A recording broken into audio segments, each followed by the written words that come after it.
फैसलाबाद से। वो कहने लगे जी आप तो सही साहब बहुत माशाल्लाह अल्लाह ने बड़ा दर्जा दिया, हमको कोई कुतुब साहब बताओ, कुतुब हो तो उसका। तो उन्होंने ना बात सुनी एक दफा, फिर कहने लगा कि सही साहब कोई कुतुब वक्त का हो तो हम जनाब सुन रहे। फिर जब तीसरी दफा उन्होंने कहा है कि जनाब कोई वक्त का कुतुब मिलाओ हमको, तो बाबा जी ने कहा क्यों तुमने उसे कत्ल करना है? यानी यही मकसद होता है आदमी का कि मैं उसकी गलतियां निकालूं, जाके पकड़ूं। तो अगर ऐसा इरादा हो रूह की दुनिया को टटोलने का या उसमें जाकर ऊंची आवाज देने का कि मैं आ गया, तो एक रास्ता तैयार होना चाहिए, जब ही जा सकते हैं। डायरेक्ट नहीं जा सकते उसके अंदर कभी भी, कोई पैराशूट आपको लेकर नहीं जाएगा। जब ये छोटी छोटी तब्दीलियां रूनमा होंगी तो फिर जा सकेगी। मेरे भाई ने एक दफा मुझसे कहा, उनका रेनाला में था एक मुर्गी खाना जो चिकन रेंज, तो कि तुमने अगर कुछ लिखना है, मैं कुछ चाह रहा था तो वहां आके बैठ के महीना गुजार लो, बड़ी अच्छी जगह। मैं गया, बच्चे भी साथ थे उस वक्त, मेरे बच्चे छोटे थे। वहां जाके मेरी जान बड़ी अजियत में फंस गई कि वो अच्छी सरसब्ज जगह थी, नहर का किनारा था, लेकिन मैं कुछ वहां पर कंफर्टेबल नहीं था, मुझे कोई आसाइश मुयसर नहीं आई। एक तो वहां मक्खियां बहुत थी, दूसरे उसके करीब उनका स्तबल था जहां से घोड़ों की बदबू आती थी, तीसरे वहां पर एक और मुश्किल बहुत थी कि छोटा फ्रिज था, उसमें सारी चीजें नहीं रखी जा सकती थी ग्रोसरी की, और बाजार जाना पड़ता था। तो ये तीन चीजें मुझे याद है, ये बहुत नागवार गुजरती। और फिर जब अल्लाह की मेहरबानी होती है, जो मैं अक्सर आपसे जिक्र किया करता हूं कि इंसान को पता नहीं चलता कि उसके ऊपर कैसी मेहरबानी होती है। मैं ये देखने के लिए उनको मुलाजिम कि अस्तबल की तरफ से आने वाली बदबू किसी तरह बंद हो सकती है, कोई दरवाजा है। तो मैं गया तो मेरे तीनों बच्चे घोड़ों को देखने के लिए दरवाजे के साथ चिमटे हुए थे। वो सुबह जब जागते थे इतनी इश्क हो गया था घोड़ों के साथ कि घोड़ों को देखने के लिए अस्तबल के पास पहुंच जाते। तीन छोटे टहने मैंने और घोड़ों के तरफ, घोड़ा भी इनमें एक ऐसा था बड़ा अच्छा, वो उसे हमेशा हिनहिना के सुनाता था। अगर वो नहीं पहुंचते थे वक्त पर तो वो शायद उन्हें बुलाता, उसकी हिनहिना से ये अंदाजा होता। अब मैंने कहा कि नहीं, ये खुशबू या बदबू, ये अस्तबल और ये घोड़े और ये इनके बच्चों की दोस्ती मुझे ऐसे ही हुआ, ये मुझे प्यारे हैं। अब घोड़े ठीक है, अच्छा है, तो ऐसे उनकी दोस्ती हो गई। मक्खी के बारे में, अब हम सफाई पसंद लोग, शहर के रहने वाले, तो हम मक्खी को गवारा नहीं करते। तो एक दफा मेरे दफ्तर में मेरे बाबा जी हज़रत साईं साहब तशरीफ लाए, तो मेरे हाथ में फ्लैट था मक्खी मारने वाला, तो एक मक्खी तंग कर रही थी। मुझे एहसास नहीं हुआ कि वो आए, तो मैं मक्खी को ऐसे मार रहा था तो मुझे अचानक उनकी आवाज आई। कहने लगे कि ये अल्लाह ने आपके ज़ौक़े कुश्तन के लिए पैदा की, ये मक्खी जो है ये आपके उस ज़ौक़ को कत्ल करने के दौर। मैंने कहा नहीं सर, मैंने लिखा आप कब तशरीफ लाए? कहने लगे कि मैं तो जब आया मैं बता दिए आप क्या करें।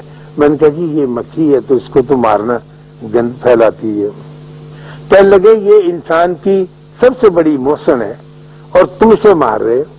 मैंने कहा जी मक्खी मोहसन, ये आप कैसी बात?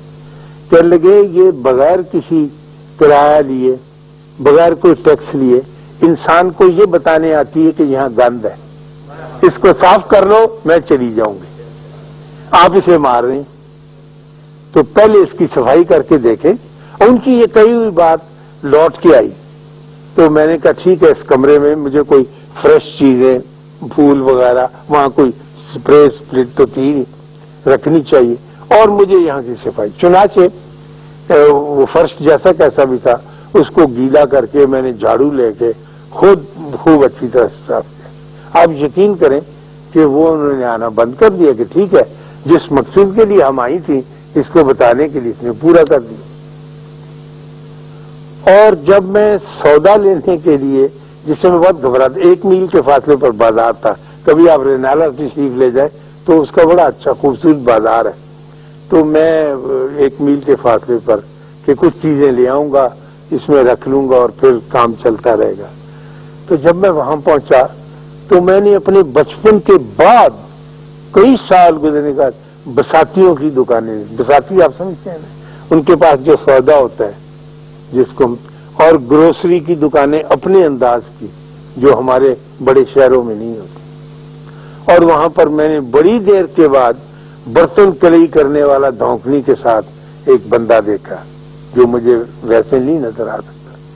پھر ایک عجیب بات جس سے آپ سارے لوگ محروم ہیں اور آپ نہیں جانتے ہیں، وہاں ایک کسان لڑکا دیکھا جو گندم کی ناڑ سے، گندم کا پودا تو آپ نے دیکھا ہے، وہ ایک ناڑ پہ کھڑے ہوتے ہیں، وہ اندر سے کھوکھلی ہوتی ہے ناڑ جس میں پانی چلتا ہے اس کی نرشمنٹ کے لیے، اس کی باریک ناڑ کو کاٹ کے کچھ 6 انچ لمبی اور اس کے آگے کت دے کے پلیٹ کے ساتھ الغوزہ بجاتا تھا۔ وہ تو ہاتھ میں پکڑی نہیں جا سکتی میرے اور آپ کے، اور اتنا خوبصورت الغوزہ بجاتا تھا کہ اگر آپ سننے لگیں تو بڑے بڑے استاد جو ہیں وہ اس کے پیچھے مات ہو جائیں۔ تو شام کو میری یہ آرزو ہوتی تھی کہ یہ چیزیں جلد ختم ہو اور مجھے بازار جانے کا موقع ملے اور میں جاؤں وہاں پر اور میں جا کر اس کی الغوزہ سنوں۔ تو یہ چیزیں ایسی بہت چھوٹی چھوٹی میں آج آپ کو بیان کر رہا ہوں، بظاہر یہ معمولی لگتی ہیں لیکن ان کی اہمیت اپنی جگہ پر بہت زیادہ ہے۔ اگر آپ معمولی باتوں کی طرف دھیان دیں گے، اگر آپ اپنی کنکری کو بہت دور کر کے جھیل میں پھینکیں گے تو بہت بڑا دائرہ پیدا ہوگا، لیکن آپ کی آرزو یہ ہے کہ آپ کو بنا بنایا بڑا دائرہ کہیں سے مل جائے اور وہ آپ کی زندگی میں داخل ہو جائے۔ ایسے ہوتا نہیں ہے، یہ قدرت کا ایک ایسا قانون ہے۔ جب تک آپ چھوٹی چیزوں پر، معمولی باتوں پر جو آپ کی توجہ میں کبھی نہیں آئی، اپنے بچے پر، اپنے بھانجے پر، اپنی بھتیجی پر، جب تک اس کی کسی چھوٹی سی بات کو دیکھ کے خوش نہیں ہوں گے تو آپ کو کوئی چیز دولت دنیا کی خوشی نہیں عطا کر سکے گی، کیونکہ روپیہ پیسہ جو ہے وہ خوشی عطا نہیں کر سکتے۔ روپے پیسے سے آپ کچھ چیز خرید لیں، مرد کوئی کیمرہ، کوئی پین، اور خواتین کپڑے مثلا خریدتی، بے شمار خریدتی ہی چلی جاتی ہیں کہ یہ ہمیں خوشی عطا کرے، لیکن جب وہ چیز گھر میں آ جاتی ہے ایک مرتبہ، آپ نے اس کی بزاج کی دکان پہ دیکھا ایک خوبصورت ٹوٹا تو لے لیا، جب گھر آ گئے تو اس کی قدر و قیمت گھٹنی شروع ہو گئی۔ پھر یہ ہوتا ہے کہ ایک مرتبہ پہن لیا اور سب کو دکھا دیا، روب جما دیا، ساری دارو گوما نورو جو ہے پریشان ہو گئے کہ آپا جی نے کیا کیا، پھر ختم ہوگی اس کی لڑائی۔ تو خوشی تو آپ کی نہ رہی نا اس میں۔ خوشی تو ایک ایسی چڑیا ہے جو آپ کی کوشش کے بغیر آپ کے دامن پہ اتر آتی، آپ تیار بھی نہیں ہوتے، اس کے لیے آپ نے کوشش بھی نہیں کی ہوتی، لیکن وہ آ جاتی۔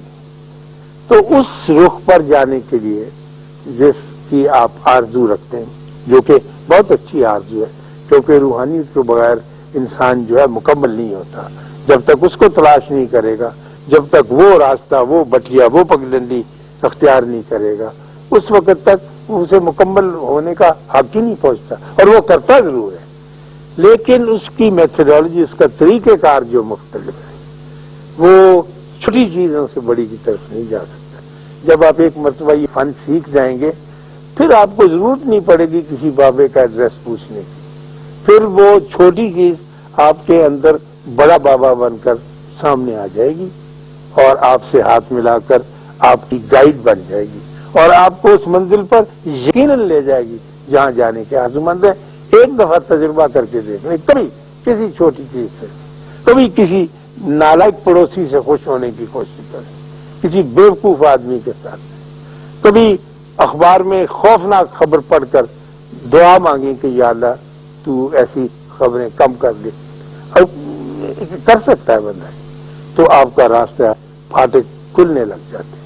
اور مجھے آپ کے چہروں سے یہ ظاہر ہو رہا ہے اور آپ بھی کہ انشاءاللہ یہ پھاٹک آپ کے ضرور کھلتے جائیں گے۔ آپ کے اندر ایک ایسی طلب موجود ہے، ورنہ تو آدمی کون آتا ہے اتنی جگہ پہ، کون سنتا ہے ایسے پروگرام، اس میں کوئی خاص کوئی اٹریکشن نہیں، کوئی ڈانس نہیں، کوئی وہ نہیں، ڈرامہ نہیں، لیکن یہ آرزو چلی جاتی۔ اللہ آپ کو بہت خوش رکھے، بہت آسانیاں عطا فرمائے اور آسانیاں تقسیم کرنے کا شرف عطا فرمائے.